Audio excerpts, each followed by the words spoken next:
What's going on, y'all, man? It's LA Rich, and we back with another video, man. And look, today we got Candace Owens back on the channel with her doing a video titled Candace Owens Roast America's Most Spoiled Generation. Now, let me say this. In the comments on my videos that I've done on like Charlie Kirk, I've been telling y'all to let me know some more people that do debates, and I'll make sure to watch them. Now, I have watched Candace Owens before, but the only times I've watched her, it's only been like 3 times, but in those times, it was her doing a video with Charlie Kirk. So I think this is the first one where she's just straight up doing the debate on her own, or just her talking. Because I actually don't. Now I'm skimming through it. I don't really see nobody that she's debating. But yeah, this is gonna be my first one doing a video of her just solo.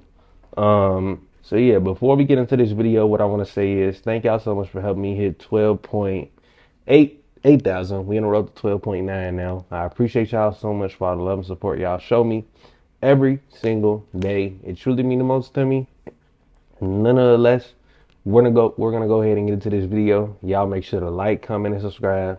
Let me know some more videos to react to, man. And in a lot of debates I see with Candace, bro, in the around 3 or 5, I don't know, that I had seen her do with Charlie, it usually almost always ends up with her getting heated or getting into an argument with somebody or something. So I'm excited to see how this is gonna go. But man, hey, enough of the talking. Let's get into the video. Right now, you are a part of a generation that is the most spoiled and privileged it has ever lived in the face of the planet in all of human history. And what happens when you are actually remarkably privileged is that you start looking to complain, right? It's like when life gets really good is when you start complaining about really small things, unimaginable battles that you're having today if you just have a conversation with your grandparents, right? And what they had to face growing up. That's always my litmus test when people ask me, oh my gosh, Candace, how do you deal with all the attacks, the media, people tweeting at you and saying mean stuff? I'm like, man, imagine if I had to say to my grandfather that the thing that was so tough was I opened the internet and someone said something mean to me. Like it's so ridiculous. We're ridiculous. That is very true, bro. Like, go and ask your grandparents or anybody that that's at that age that your grandparents are. They will the things you would hear that they had to go through back then. Man, I mean, not even close to the same level as what people are complaining about nowadays, bro. It's crazy. That really shows privilege, man. It does. Absolutely ridiculous. I can just opt out. I don't need to be on Twitter. I don't need to be on Instagram. It's like granddad was living in the kind of not privileged, just how spoiled this generation is. South when he grew up, and I'm sad about a tweet. Like it doesn't work for me, right? It doesn't work. And so the first thing to do is to recognize that all of us are tremendously privileged to even be having these debates, these abnormal debates that I genuinely believe sometimes are being driven out of a boredom. I think it's natural for every generation to want to believe that they have triumphed something, right? Like you're just sort of like, we are the generation that ended segregation. Yay, go 1960s. We are of a generation that protested and put an end to the Vietnam War. Yay, go 1970s.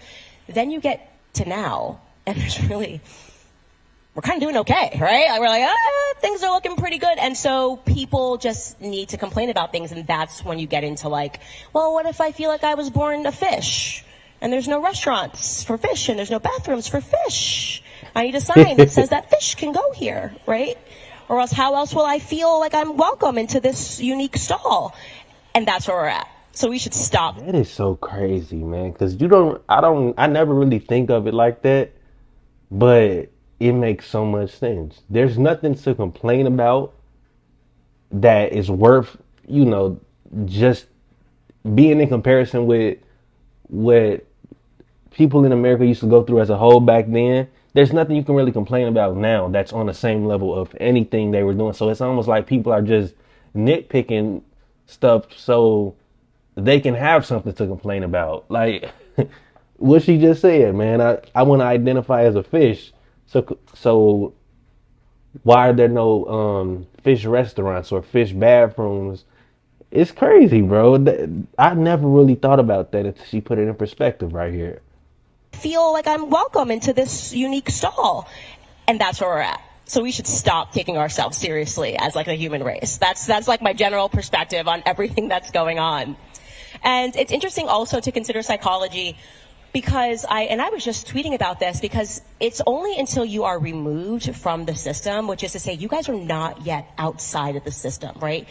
We get kicked out of our parents' house, kindergarten, and then like suddenly you're in high school, you've got your friends, you get in the swing of things, and your guidance counselor's like, no, if you don't go to college, you're a failure, you're gonna fail in life, right? You better sign up and take out a bunch of loans and something that you absolutely cannot afford, and you don't even understand these 3,000 page documents, especially if you're like me, and I'm a first generation college kid, my mother didn't even graduate high school. So you imagine me signing up for loans. I had no idea what I was looking at. And you are willing to go into debt because there's this kind of pressure to just go to college, even though you have no idea what you want to do. You have no idea. I had no idea what I was doing, but I knew that I had to do the thing because the guidance counselors were telling you, like, you'd be a failure if you did it otherwise. And they sort of get into college, and you don't realize it yet, but you're getting an education, you're learning some things, but you're not getting a true understanding because a lot of these universities very much exist to tell you what to think and not how to think. Tell you what to think and not how to think. That is a good bar right there, man. Hey, I can't do nothing but agree with everything she really said in this, bro. I mean, she hit the point, hit the nail right on the tee. Let's say young people who feel oppressed in the USA should spend some vacation in North Korea, Iran, Venezuela, China to face what is real oppression. They would give you more value about what they have. You can always tell how bad someone has it by how much they complain. You are so right. We have gone through nothing like my grandfather and grandmother have ever gone through. Damn right. People need problems when there aren't real ones. They make up phony ones. That's so crazy, man. That is the time we live in, bro. People are looking for problems now. You know, that's wild. But hey, 1960, I'm glad I survived the war. 2024, I'm glad I have a phone for TikTok. Man, love Candace. She always spitting facts. Yeah. Yeah, I don't know how can anybody disagree with anything that she said in this, man. I mean, she hit literally on point with everything she was saying, but people might feel differently. Well, people 100% will feel differently. But hey, thank y'all so much for helping me hit 12.8 thousand. We're on the road to 12.9 now. I appreciate y'all so much for all the love and support y'all show me every single day. They truly mean the most to me. Nonetheless, that's going to go ahead and close out the video. Y'all make sure to like, comment, and subscribe. And it's LA Rich, and I'm getting up out of here. All right, y'all. I just got the race, I boost it up, that I'm not real. Shooter ready, go there, ready, blaze, they hit up everyone. Every time I did a give a shit, I still ain't number one. And my pockets filled with money, bitch, like fucking.